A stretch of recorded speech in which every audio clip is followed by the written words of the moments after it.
தேர்தல் கமிஷனுடைய மேனுவல்ல அவங்களுடைய வழிகாட்டுதல் அந்த நெறிமுறையில் என்ன சொல்றாங்கன்னா, ஒரு வீட்டுல 10 பேர் இருந்தாங்கன்னா பிசிக்கலா போய் நீ வெரிஃபை பண்ணணும்ப்பா, நேரடியா போய் அந்த வீட்டுல கரெக்டா இருக்காங்களா இல்லையான்னு வெரிஃபை பண்ணணும்னு சொல்லிட்டு தேர்தல் ஆணையத்தினுடைய விதிமுறை சொல்லுது.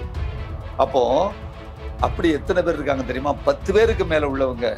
21 லட்சம் வீடு இருக்கு. வீடு 21 லட்சம் வீடு இருக்கு. 10 பேருக்கு மேல உள்ள வீடு, ஹவுஸ் ஹோல்ட் 1 2 இல்ல. இப்படி 10 பேர் உள்ளவங்க எத்தனை பேர் இருக்காங்க தெரியுமா? 3,59,00,000 பேர் இருக்கிறாங்க. நினைச்சே பார்க்க முடியல. இதெல்லாம் எப்போ பியூரிஃபிகேஷனுக்கு பின்னால, இறுதி பட்டியலை அனௌன்ஸ் பண்ணதற்கு பின்னால நடந்திருக்கு. என்ன நடக்கு? தேர்தல் ஆணையம் நம்ம எங்க இருக்கோம்? போன மாசம் ஜூலை மாசம் என் பேரை மனு போட்டு சேர்த்துக்கோன்னு சொன்னவன் 1,42,000 பேரு ஐயா என் பேரை எடுத்துருங்க அப்படின்னு அவன் ஆட்சேபனை பண்ணி, ஏதாவது இதுக்கு தண்டனை இருந்துன்னா கொடுங்க அப்படின்னு சொல்லிட்டு 1,42,000 பேரு மனு கொடுத்துருக்குறாங்க. அடுத்தது இன்னும் இதை விட ஷாக்கார செய்தி, 2 கோடி பேரை நீக்க போறாங்கன்னு சொன்ன உடனே சுப்ரீம் கோர்ட் சொன்னாங்க, தேர்தல் ஆணையத்திற்கு ஒரு எச்சரிக்கை கொடுத்தாங்க. நீங்க முழுக்க முழுக்க இது டெலிஷனுக்காக இருந்ததுன்னு சொன்னா நான் ஸ்கிராப் பண்ணிடுவேன் தேர்தல் ஆணையத்தினுடைய இந்த நடவடிக்கைன்னு சொல்லிட்டு. அப்பதான் தேர்தல் ஆணையம் பதறி போய் அவசரமா நீக்கப்பட்டவர்களை எல்லாம் அவங்களே அவங்க அதிகாரிகளை வச்சு வேக வேகமா சேர்க்க ஆரம்பிச்சாங்க.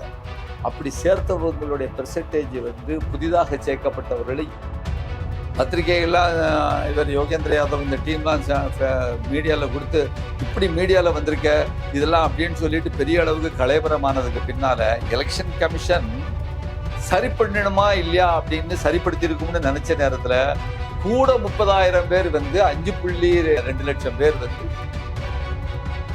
வாய்ப்பு இருந்தால் இந்த ரேசர் பே கியூஆர் கோடுக்குள்ளே நீங்கள் அதை ஸ்கேன் பண்ணி எங்களுக்கு உங்களால் இயன்றதை விருப்பம் இருந்தால் ஆதரவு தெரிவிக்கலாம். அரண்சை நேயர்களுக்கு வணக்கம். நான் மதன் நெறிவலகன். நமது சிறப்பு விருந்தினர் இந்திய ஒற்றுமை இயக்கம் அதனுடைய வழிகாட்டு உறுப்பினராக இருக்கக்கூடிய கே பாலகிருஷ்ணன் அவர்கள். நிறைய விஷயங்கள் விவாதிக்க இருக்கிறோம், அவரை வரவேற்கலாம். ஐயா வணக்கம். வணக்கம்ங்க. இப்போ பீகார் தேர்தல் அறிவிக்கப்பட்டுருச்சு, தேர்தல் களமும் பரபரப்பாயிருச்சு. ஆனா அதே நேரத்தில் இந்த எஸ்ஐஆர் அப்படின்ற ஒன்று இன்னும் ஒரு சர்ச்சைக்குரிய விஷயமா, பிரச்சனைக்குரிய விஷயமாவும் இருந்துகிட்டு இருக்குது. நான் குறிப்பாக அதை பற்றி தான் பேசலாம்னு நினைக்கிறேன். இப்போ பீகார் தேர்தலில் அந்த எஸ்ஐஆர் அப்படின்றது எந்த அளவுக்கு பாதிக்கும்? ஏன்னா ஏற்கனவே 65 லட்சம் பேர் நீக்கப்பட்டுட்டாங்க அப்படின்லாம் சொல்றாங்க, மேற்கொண்டும் நீக்கப்பட்டு இருக்கிறாங்கன்னு சொல்றாங்க. என்ன நிலைமையில இருக்குது பீகார்ல? இப்போ எஸ்ஐஆர்ங்கிற நடவடிக்கை தேர்தல் ஆணையம் அப்போதைக்கு பல நேரங்களில் நடத்திக்கிட்டு இருக்கிறாங்க. ஆனால் குறிப்பா இப்பொழுது பீகார்ல நடந்திருக்கக்கூடிய இந்த எஸ்ஐஆர் என்பது இதுவரை இல்லாத ஒரு நடவடிக்கைகளை மேற்கொண்டிருக்கிறார். இதுவரைக்கு இல்லாத அளவு எப்படின்னு சொன்னா அதாவது ஒரு தேர்தல் ஆணையம் என்ன செய்யும்னு சொன்னா குடிமக்கள்கிட்ட போய் அந்த எனிமரேஷன் பண்ணணும், வாக்காளர்களை சேர்க்கணும்னு சொன்னா வீடு வீடா போவாங்க, 18 வயசுக்கு மேல உள்ளவங்க சேருங்கன்னு சொல்லுவாங்க, சந்தேகம் உள்ளவங்க பேரை நீக்குவாங்க. மற்றவங்க யாருமே பொதுவா வாக்காளர்களை சேர்க்கறதுலயோ எந்த பிரச்சனையும் இருக்காது. சந்தேகம் உள்ளவங்ககிட்ட மட்டும்தான் ஆவணங்களை கேட்பாங்க. முதல் தடவையா பீகார்ல உள்ள மாநில மக்கள் அனைவருமே ஃபார்ம்ஸ் கொடுக்கணும், ஃபார்ம் 6 கொடுத்து ஃபில்அப் பண்ணணும். அனைவருமே ஒரு 11 ஆவணங்கள் கொடுக்கணும். அப்புறம் போராட்டத்திற்கு பின்னால 12 ஆவணமா மாற்றப்பட்டிருக்கு. அப்படிங்கிற ஒரு புது விஷயம் இங்க முதல் முறையாக இந்தியாவில் அமல்படுத்தப்பட்டிருக்கிறது. அப்படிங்கிறதா இது ஒரு மிக மோசமான விஷயமா நம்ம பார்க்குறோம். இப்போ அதுல பல்வேறு உச்சநீதிமன்றத்துல பேராசிரியர் யோகேந்திர யாதவ், இன்னும் அசோசியேஷன் ஆஃப் டெமோக்ராட்டிக் ரைட்ஸ், இவங்க சார்பாலாம் வழக்கு போட்டு ஒரு பெரிய அளவுக்கு வழக்குகள்லாம் நடந்து இறுதிக்கட்ட வாக்காளர் பட்டியல் அனௌன்ஸ் பண்ணியிருக்கிறாங்க இந்த செப்டம்பர் 30ஆம் தேதி. அதை பற்றி தான் நம்ம இப்போ கூடுதலாக நம்ம பேசலாம்னு நினைக்கிறோம். இந்த பீகார் எஸ்ஐஆர் பற்றி இந்திய ஒற்றுமை இயக்கம் அதனுடைய ஒருங்கிணைப்பாளராக இருக்கக்கூடிய நேஷனல் கன்வீனர் பேராசிரியர் யோகேந்திர யாதவ் ஒரு கள செயற்பாட்டாளர். அவர் அவருடைய டீம் பீகார்ல கூடுதலாக மிகப்பெரிய அளவிற்கு களத்துல இறங்கி ஆய்வு செய்து தங்களுடைய ஒரு எஸ்ஐஆர் சம்பந்தமா ஒரு ஆடிட் அதை இந்தியன் எக்ஸ்பிரஸ்லேயும் பல்வேறு ஆங்கில ஊடகங்கள்லேயும் அவங்க சமர்ப்பிச்சிருக்கிறாங்க. அதை வைத்துக்கொண்டு அவர் உச்சநீதிமன்றத்திலையும் வாதாடி இருக்கிறார். இது ஒரு முக்கியமான செய்தியாக இருக்கும். அதில் உள்ள முக்கியமான விஷயங்கள் என்னங்கிறதா நம்ம இப்போ பார்க்கலான்னு நினைக்கிறோம். அதில் என்னன்னு கேட்டிங்கன்னா, ஒரு வாக்காளர் பட்டியலையோ இது மாதிரி ஒரு சர்வேக்கள் எடுக்கணும்னு சொன்னால் உலகம் முழுவதும் உள்ள ஒரு நடைமுறை எப்படின்னா, முதல்ல வந்து முழுமை பெற்ற ஒரு நடவடிக்கையாக இருக்கணும். அதாவது கம்ப்ளீட்னஸ் அப்படிங்கிற விஷயம் இருக்கணும். ரெண்டாவது வந்து ஈக்விட்டி, சமமாக அது நடவடிக்கைகள் இருக்கணும். ரெண்டாவது வந்து துல்லியமாக இருக்கணும், அக்யூரசின்னு சொல்லுவாங்க.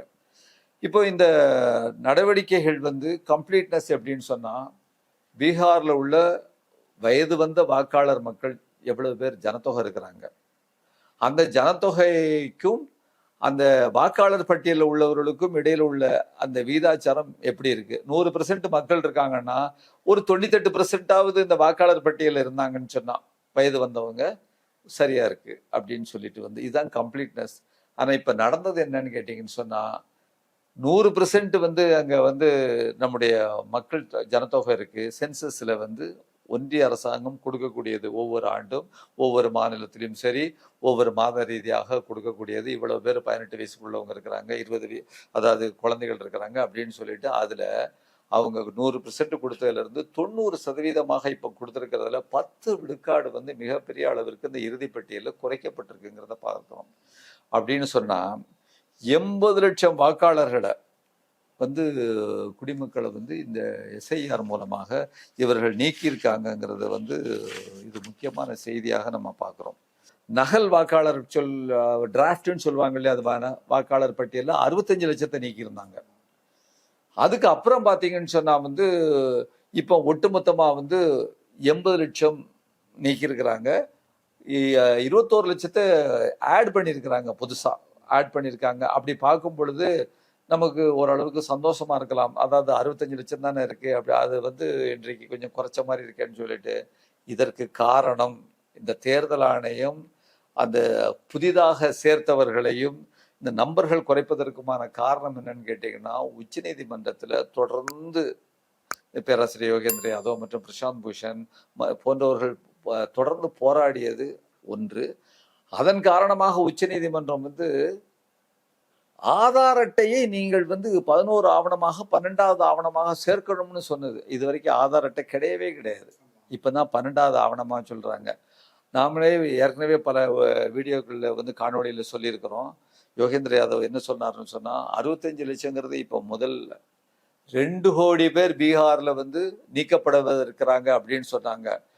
அதற்கு பின்னால மிகப்பெரிய அளவிற்கு அந்த சட்டப்பூர்வமான அந்த போராட்டம் நடந்ததுக்கு பின்னால ஆதார் அட்டை ஏற்றுக்கொள்ளப்பட்ட பிறகு அது குறைக்கப்பட்டு இப்பொழுது மொத்தமாக வந்து ஒரு 80 லட்சம்ங்கிற அளவில் வந்து அந்த நீக்கியிருக்காங்கங்கிற ஒரு விஷயத்தை தான் நம்ம வந்து பார்க்குறோம். அதனால இது வந்து தேர்தல் ஆணையம் வந்து ஏதோ கருணை கொண்டு செஞ்ச விஷயம் இல்லை, இது ஒரு மிகப்பெரிய போராட்டத்திற்கு பின்னால் தான் நமக்கு கிடைச்சிருக்கு அப்படிங்கிறது இருக்கு. அந்த தீவிரத்தை குறைச்சிருக்கு.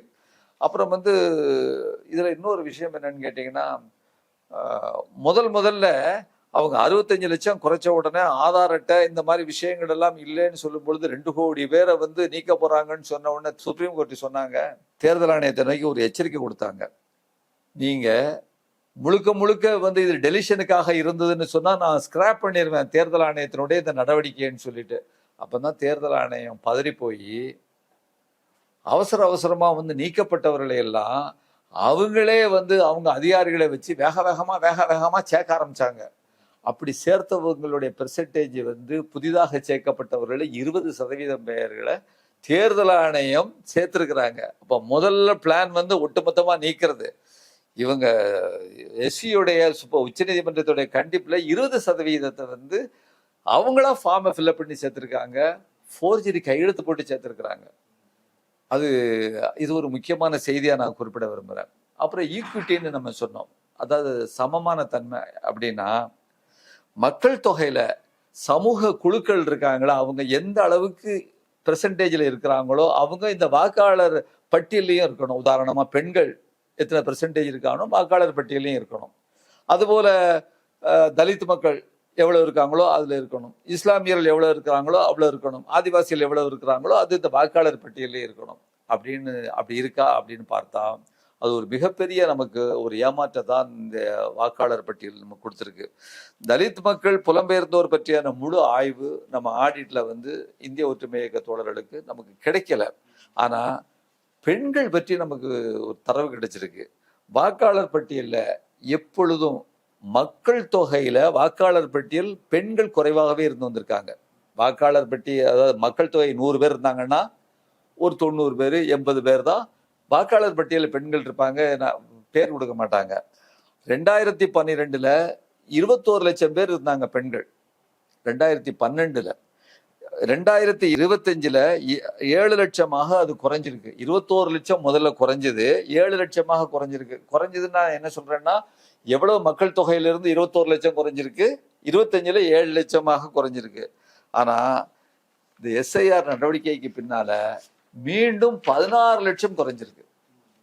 இதோட அர்த்தம் என்னன்னா, கேப் வந்து வரலாற்று ரீதியாக கடந்த 10 ஆண்டுகளில் பெண்கள் எவ்வளவு பேர் இருந்தாங்களோ அவ்வளவு பேர் கிட்டத்தட்ட நெருக்கி நம்ம கொண்டு வந்துட்டு இருக்கும்போது வாக்காளர் பட்டியலில் சேர்க்கிறதுக்கான பல்வேறு விதமான எஜுகேஷன் மற்ற விஷயம்லாம் கொண்டு வந்து சேர்க்கிறதுக்கான முயற்சியில டெவலப்மெண்ட் ஆகி வந்திருக்கும் பொழுது இந்த எஸ்ஐஆர் தேர்தல் மூலமாக திருப்பியும் அப்படி இறக்கி மீண்டும் ஒரு 10 ஆண்டு நம்ம வந்து முன்னேற்ற பெண்களுடைய இதை தூக்கி எறிஞ்சிட்டாங்க. இப்போ மீண்டும் வந்து ஒரு 16 லட்சம் கேப் வந்துட்டு, அதாவது மக்கள் தொகையிலிருந்து 16 லட்சம் பேர் கம்மி ஆயிட்டாங்கிற விஷயம் இன்னைக்கு நம்ம பார்க்குறப்போ பெண்கள் கணிசமான அளவுக்கு இந்த வாக்காளர் பட்டியலில் குறைக்கப்பட்டிருக்கிறார்கள். அது ஒரு செய்தி.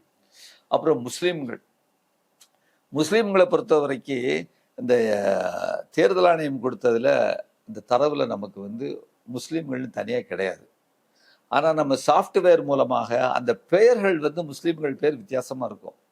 அவற்றை வைத்து நம்ம வந்து அந்த தனியாக பிரித்து பார்க்கும் பொழுது ஒரு கிட்டத்தட்ட எப்படின்னு கேட்டிங்கன்னா 65 லட்சம் பேரை முதல்ல நீக்கிறாங்க இல்லையா, அதில் 24.7% முஸ்லீம்களை நீக்கியிருக்கிறாங்க.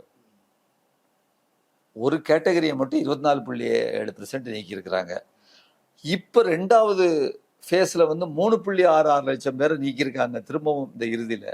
அதில் 33% முஸ்லீம்களை நீக்கியிருக்கிறாங்க. பீகாரில் மக்கள் தொகையில் 16.9 லட்சம் பேர் வந்து முஸ்லீம்கள் இருக்கிறாங்க. அவங்கள 6 லட்சம் முஸ்லீம்களை இவங்க வந்து நீக்கியிருக்காங்கிறது தான் வந்து ஒரு மிகப்பெரிய ஒரு மோசமான நம்ம செய்தியாக பார்க்குறோம். வந்து இப்போ இதோடைய நோக்கமே இதை நோக்கித்தான், வந்து இந்த எஸ்ஐஆருடைய நோக்கமே இதை நோக்கித்தான் நம்ம போகிற மாதிரி நம்மளால பார்க்க முடியுது. அதுக்கப்புறம் இன்னொன்று, அடுத்த பேராமீட்டர் என்னன்னு கேட்டிங்கன்னா அக்யூரசி. துல்லியமாக இது செஞ்சுருக்காங்களா இல்லையான்னு சொன்னால் இதில் மிகப்பெரிய கூர்த்தை இந்த தேர்தல் ஆணையம் பண்ணியிருக்குங்கிறது ஒரு நம்ம மக்கள்லாம் பார்த்தாங்கன்னா வேடிக்கையாக இருக்குது. இப்படியும் ஒரு தேர்தல் ஆணையம், அதாவது டிஎன் சேஷன் பீரியடில் கொடிகட்டி பறந்த தேர்தல் ஆணையம் இன்றைக்கு எப்படி இருக்குங்கிற விஷயம் அதை பார்த்தீங்கன்னு சொன்னால், இந்த தேர்தல் இந்த எஸ்ஐஆர் இந்த குறிப்பிட்ட 2025 ஏன்பா நீங்கள் வைக்கிறீங்கன்னு தேர்தல் ஆணையத்தில் கேட்கும்போது வெளிநாட்டினர் மிக அதிகமாக உள்ளே வந்து விட்டார்கள், அவர்கள் பாஜகவுக்கு எதிராக வாக்களித்து அந்த சூழ்நிலையே மாற்றுகிறாங்கிறத நீக்கிறதுக்கு பியூரிஃபிகேஷன் சொல்றாங்க. சுத்தப்படுத்துவதற்காக நாங்கள் ஏற்பாடு செஞ்சு தான் ஆரம்பிச்சாங்க. இப்போ அதை எப்படி சுத்தப்படுத்தியிருக்காங்கிறத நம்ம பார்ப்போம். இந்த இறுதி வாக்காளர் பட்டியல் அனௌன்ஸ் பண்ணதற்கு பின்னால ஒரு வாக்காளர் பெயர் நிர்வாச்சக்குன்னு இருக்கு. நிர்வாச்சக்குனா அந்த வாக்காளர் பெயருக்கு நேர வாக்காளர்னு இருக்கு, அர்த்தம் கிடையாது. அதே மாதிரி இன்னொரு வாக்காளர் பெயரு நிர்வாச்சக் அப்படின்னு இருக்கு. அதற்கு பின்னால வந்து கணவன் பெயர் என்ன பிளாங்க், இன்னொரு வாக்காளர் பெயர் பிளாங்க், மனைவி பெயர் பிளாங்க், ஏஜ் பிளாங்க் அப்படின்னு போட்டுட்டு, அப்ப திருவாளர் பிளாங்க் வந்து வாக்களிக்க போறாங்க. இது இப்படி வர்றதுக்கு பேர் தான் ஜிபரிஷ். அப்போ இன்னொரு உதாரணம் கொடுக்கறதா இருந்தா, பீகாருடைய வாக்காளர் பட்டியல்ல கன்னடாவில் பிரிண்ட் பண்ண பெயர் வந்து இருக்கு, பீகாருடைய வாக்காளர் பட்டியல்ல தமிழ்ல பிரிண்ட் பண்ண பெயர் இருக்கு. அப்போ அந்த மக்களுக்கு சம்பந்தம் இல்லாத, மக்களுக்கு புரியாத வகையில இப்படிப்பட்ட பெயர்கள் இருக்கிறது தான் நம்ம ஜிபரிஷ்னு சொல்றோம். பெயர்களுக்கு நேரத்தில் 1 2 3 இப்படிலாம் இருக்கிறது வந்து இப்படி எத்தனை பெயர்கள் இருக்கு தெரியுமா? ஆச்சரியப்படுவீங்க. 24,000 பேர் வந்து ஜிபரிஷ் பெயரா இருக்கு. அதே போல பெயர், எண், வீடு, ஒரு ஆளுடைய பெயர், வீட்டு நம்பர், அந்த தெரு முகவரி, இது எல்லாம் வந்து ஒரே மாதிரின்னு சொன்னா, நீங்க இந்தியில அதாவது BANDH பந்துன்னு சொல்றாங்க. அது DHக்கு பதிலாக THன்னு கூட போட்டா வந்து அது ஒரே மாதிரி இல்லை, அது தனியா எடுத்துருவோம். டிட்டோவா ஃபுல் ஸ்டாப் இருந்தா இங்க ஃபுல் ஸ்டாப், பெயர் இருந்தா இங்க பெயர், ரிப்ளிகாவா வந்து ஜெராக்ஸ் காப்பி மாதிரி நகல் எடுத்தது போல எவ்வளவு பேர் இருக்கு தெரியுமா? 5,20,000 பேர். பீகார்ல ஒரே பேர்கள் 5,20,000 பேர் இருந்திருக்குன்னு சொன்னா இது பேர் தான் பியூரிஃபிகேஷன், சுத்தப்படுத்தக்கூடிய நடவடிக்கையை பீகார் ரொம்ப நம்ம அந்த டீம் வந்து அருமையா போய் வந்து செஞ்சிருக்கிறாங்க அந்த இடங்கள் பூராமே. அதுபோல அந்த இதுல என்ன தெரியுமா இன்னொரு வேடிக்கை, டிராஃப்ட் அனௌன்ஸ் பண்ணாங்களே அதுல 4.9 லட்சம் பேர் தான் டூப்ளிகேட் பேர் இருந்தது. 4.9. பத்திரிகைகள்லாம் இவர் யோகேந்திர யாதவ் இந்த டீம்லாம் மீடியாவில் கொடுத்து இப்படி மீடியாவில் வந்திருக்க இதெல்லாம் அப்படின்னு சொல்லிட்டு பெரிய அளவுக்கு கலைபரமானதுக்கு பின்னால எலெக்ஷன் கமிஷன் சரி பண்ணணுமா இல்லையா அப்படின்னு சரிப்படுத்திருக்கும்னு நினைச்ச நேரத்தில் கூட 30,000 பேர் வந்து 5.2 லட்சம் பேர் வந்து இந்த மாதிரி ஜிபரிஷ் பேராயிருக்கு. சரி, அப்புறம் இதை விட இன்னும் ஒரு மிக மோசமான விஷயம் என்னன்னு கேட்டீங்கன்னா, இந்த தொகுதியில ஒரு ஆள் பேர் இருக்கு, சென்னை தொகுதியில இன்னொரு தொகுதியில அவர் பேர் இருக்கு, அவங்க அப்பா பேரும் அது அவங்க அப்பா பேரும் அது, அட்ரஸ் இருக்க ஒரே மாதிரி இருக்க முடியாது, அட்ரஸ் வேற இருக்கணும். அப்போ இனிஷியல் சுத்தமா டிட்டோவா பேர் இருக்குது இந்த ஊர்லயும். அக்ராஸ் த கான்ஸ்டிடியூன்சிஸ் தொகுதிகளில் எவ்வளவு பேர் இருக்கு தெரியுமா? ஆச்சரியப்படுவீங்க நண்பரே. 63 லட்சம் பேர் வந்து பீகார் முழுக்க இருக்கு. ஒரு ஃபேஸ்ல ஓட்டு போட்டுட்டு அடுத்த ஃபேஸ்ல அங்க போய் ஓட்டு போடுறதுக்கான வாய்ப்பு இவங்களை எதுவும் தடுக்க முடியாது. 63 லட்சம் பேர், 63 லட்சம் பேர், இதெல்லாம் கள்ள ஓட்டா தான் மாறப்போகுது. நம்ம மாறும்னு சொல்லல, அதற்கான வாய்ப்பு இருக்கு. 63 லட்சம் பேர் வந்து இந்த மாதிரி இருக்கிறாங்க.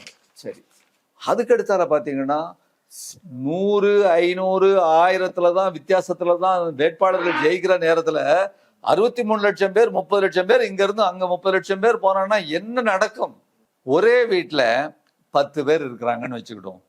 தேர்தல் கமிஷனுடைய மேனுவல்ல அவங்களுடைய வழிகாட்டுதல் அந்த நெறிமுறையில் என்ன சொல்றாங்கன்னா, ஒரு வீட்டுல 10 பேர் இருந்தாங்கன்னா பிசிக்கலா போய் நீ வெரிஃபை பண்ணணும்ப்பா, நேரடியா போய் அந்த வீட்டுல கரெக்டா இருக்காங்களா இல்லையான்னு வெரிஃபை பண்ணணும்னு சொல்லிட்டு தேர்தல் ஆணையத்தினுடைய விதிமுறை சொல்லுது.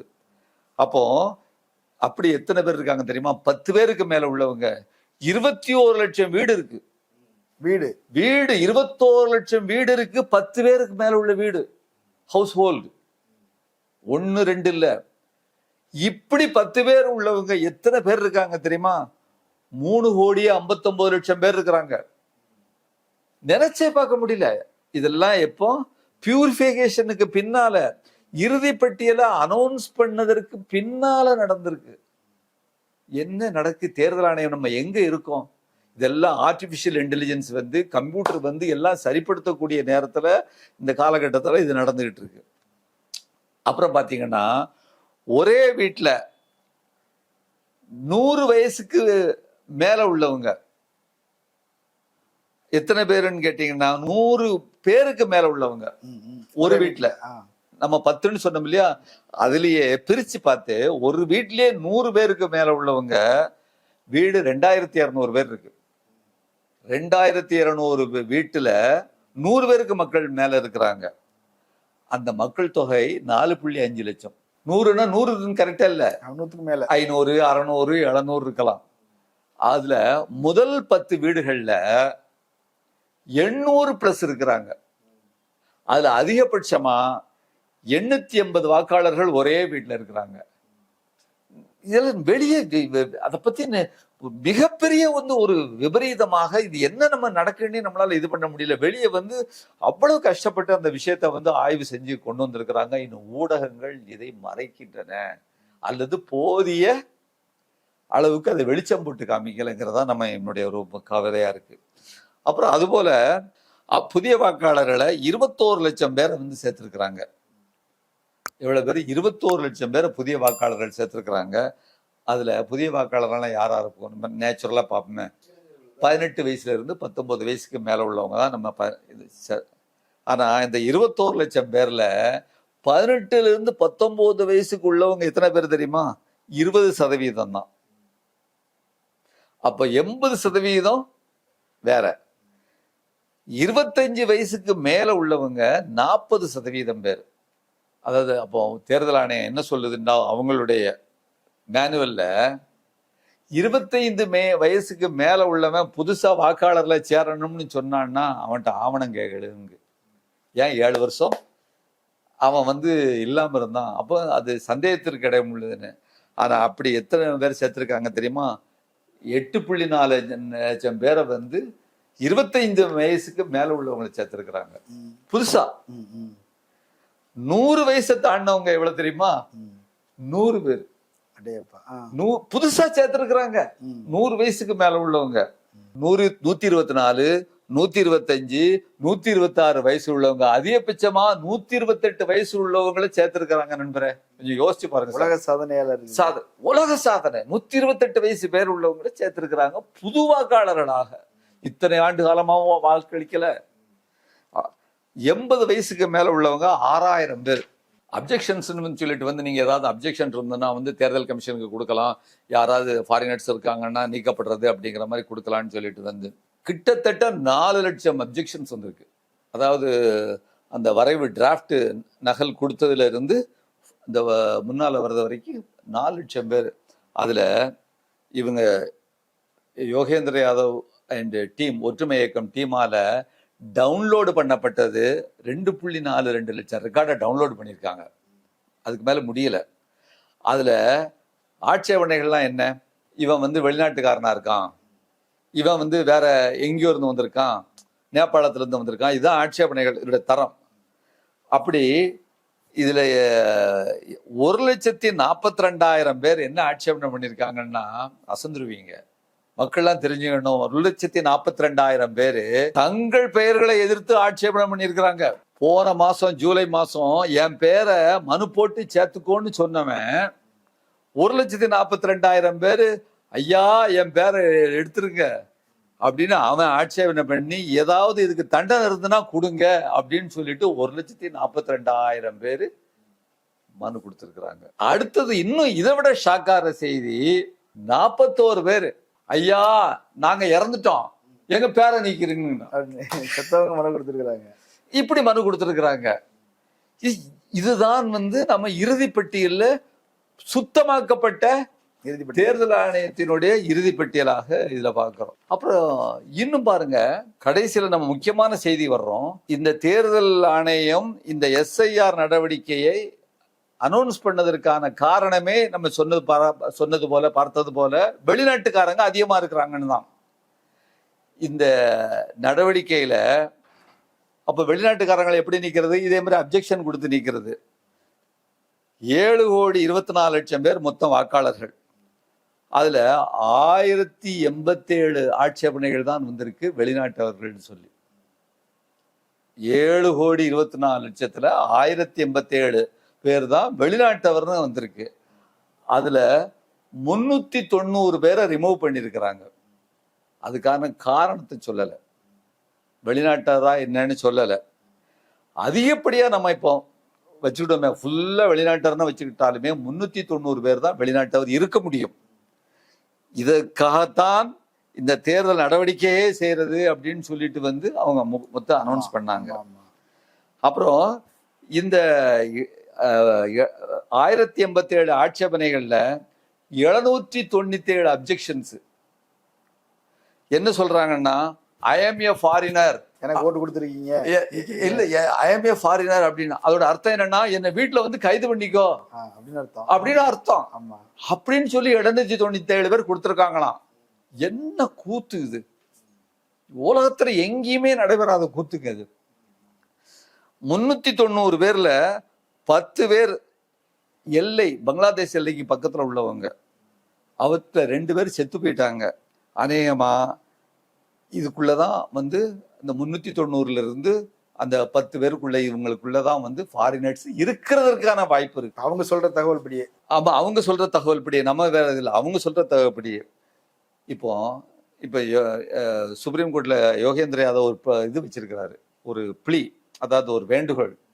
எங்களுக்கு முக்கியமா நீங்க தெரிவிக்க வேண்டியது, இந்த எஸ்ஐஆர் நடவடிக்கையே இந்த வெளிநாட்டுக்காரங்க ஃபாரினருங்கிறதுனால எத்தனை ஃபாரினர் நீக்கப்பட்டாங்க அப்படிங்கிற ஒரு தகவலை மட்டும் எங்களுக்கு நீங்க சொல்லுங்க அப்படிங்கிற ஒரு விஷயத்தை அவர் கேட்டிருக்கார். இது ஒரு பக்கம். இறுதியாக நம்ம என்ன சொல்றோம்னு சொன்னா, இந்த வாக்காளர் பட்டியல் இந்த இவ்வளவையும் பார்த்ததற்கு பின்னால இந்த எஸ்ஐஆர் நடவடிக்கை இந்தியா முழுக்க நடைபெறவிருக்கிறது.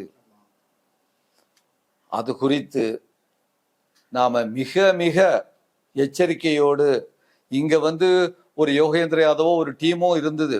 ஆனா இப்படி ஃபைட் பண்றதற்கு அங்கங்க வந்து டீமை வந்து நம்ம தயார் பண்ணி ஆகணும். ஆனா அதற்கேற்ற வகையில வந்து நாம தயாரிப்போட இருக்கிறோமா இல்லையாங்கிற விஷயம் தெரியல. இது ஒண்ணு. இன்னொரு பக்கத்துல இத ஒரு தேர்தல் ஆணையம் மிகப்பெரிய பொய்யை வந்து உச்ச நீதிமன்றத்துல சொல்லி இருக்கு. இது வேற ஒரு செய்தி. என்ன சொல்லி இருக்குன்னா, இதெல்லாம் நாங்க செய்யறது என்னன்னா, 2003 என்ன அங்க அப்போ ஒரு எஸ்ஐஆர் நடந்தது. அந்த நடவடிக்கையில என்ன செஞ்சாங்களோ அதைத்தான் நாங்க செய்யறோம். அதற்கு மேலேயோ கீழையோ செய்யல அப்படிங்கறதான் தேர்தல் ஆணையம் உச்ச நீதிமன்றத்திலையும் சொல்லிச்சு, வெளியே வந்தும் பப்ளிக்லயும் சொன்னாங்க. அப்ப என்னப்பா நீங்க வந்து அந்த 2003 நடவடிக்கைய அந்த கைட்லைன்ஸை கொடுன்னா தரமாட்டேன்ட்டாங்க, கொடுக்க முடியாதுன்ட்டாங்க. 2003 பிரகாரம் தான் நான் செய்யறேன், ஆனா அதை நான் கொடுக்க மாட்டேன்னா நம்ம எப்படி? அப்போ இந்த ஏடிஆர் அப்படிங்கிற இந்த அமைப்பு இருக்க, அசோசியேஷன் ஆஃப் டெமோக்ராட்டிக் ரைட்ஸ், எங்கேயோ தேடி கண்டுபிடிச்சு வந்து அது சுப்ரீம் கோர்ட்ல போட்டாங்க. அப்போ அதற்கும் இதற்கும் மிகப்பெரிய அளவிற்கு பாரதூரமான வித்தியாசம் இருக்குங்கிறத அதையும் நம்ம பார்க்கணும். அது வேற ஒரு சந்தர்ப்பத்தில் நம்ம பேசலாம். இப்போதைக்கு வந்து தமிழ்நாட்டை பொறுத்த வரைக்கும் மிகப்பெரிய ஆபத்து நாம் எதிர்நோக்கி இருக்கிறோம். இவ்வளவு போராட்டத்திற்கு பின்னால ஆதார் கார்டை நாம் வந்து அங்க கொடுக்க வேண்டும் என்ற நிலையில இத்தனை பேர் 10% மக்களை இவர்கள் நீக்கி இருக்கிறார்கள். இங்கே தமிழ்நாட்டில் நாம் தமிழ்நாட்டை பத்தி பேசுறாருன்னா, புலம்பெயர்ந்த மக்களாக இருக்கட்டும், ஏழை மக்களாக இருக்கட்டும், இவ்வளவு பேரும் ஃபார்ம்களை ஃபில்லப் பண்ணி கொடுப்பதற்கான அந்த வாய்ப்பு அதேதான் ஏற்பட போகிறது. அதற்கு எதிராக மிகப்பெரிய ஒரு போராட்டத்தை நாம் முன்னெடுப்பதற்கு தயாராக இருக்க வேண்டும் என்பதை இந்திய ஒற்றுமை இயக்கத்தின் சார்பாக கேட்டுக்கொள்கிறேன். நன்றி, வணக்கம். நேரிலே மற்றொரு விருந்தினரோடு மீண்டும் சந்திக்கலாம். நன்றி, வணக்கம்.